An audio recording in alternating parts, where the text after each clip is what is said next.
ሙኒት ትባላለች። አወቃችኋት? ሽሻ የምታጨሰው ማለት ነው። ይችኛይቱ ደግሞ ገነት ትባላለች። ይሄኛው ደግሞ የወሎ መብረቅ ነው። ታውቃላችሁ። እስከ መጨረሻው አዳምጡኝ። የአማራ ሕዝብ የተዋረደበት ቀን ማለት ነው። በዚህ አጋጣሚ ግን ደግሞ ለገነት ሲል የወሎ መብረቅን ሳላደንቀው አላልፍም። ጥሩ ስራ ሰርተሃል።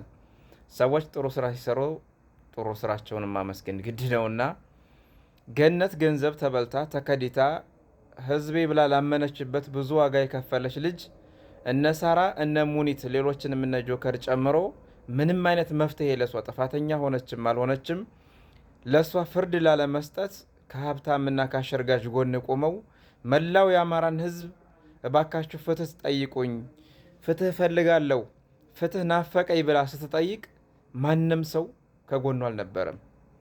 ነገር ግን ትናንትና እንደ ጥላ ስንመለከተው የነበረ ልጅ፣ ትናንትና ብዙ ነገር ስንለው የነበረ ልጅ በአብዱ የእጁ አማካኝነት ተጠይቆ ፍትህ የምትፈልግ ልጅ ከሆነች አካሄዳችንና መንገዳችን ቢለያይም ችግር የለውም ብሎ 3000 ሰው ባለበት ለ4 ዓመት የተጠማችውን ፍትህ በወሎ መብረቅ አግኝታለች። የአማራ ህዝብ ቲክቶክ ላይ ያላችሁ ሁላችሁም ባይሆንም ምን ያክል እንደምታዋርዱ ምን ያክል እንደተዋረድነ ለእናንተ ልተወው። ሙኒት የምትባል ቆሻሻና ሺሻጫሽ የእኛን ሁሉ ስም ያጠፋሽበት መንገድ ከነሳራ ጨምሮ በሰፊው መጣበታለሁኝ። እነሳራ የወሎን ህዝብ እንደ ሸንኮራ አገዳ እንደ አትክልት ቸርችራችሁ የሸጣችሁትን የወሎን ህዝብ እመጣበታለሁ። ከዚህ በኋላ እንፋታም።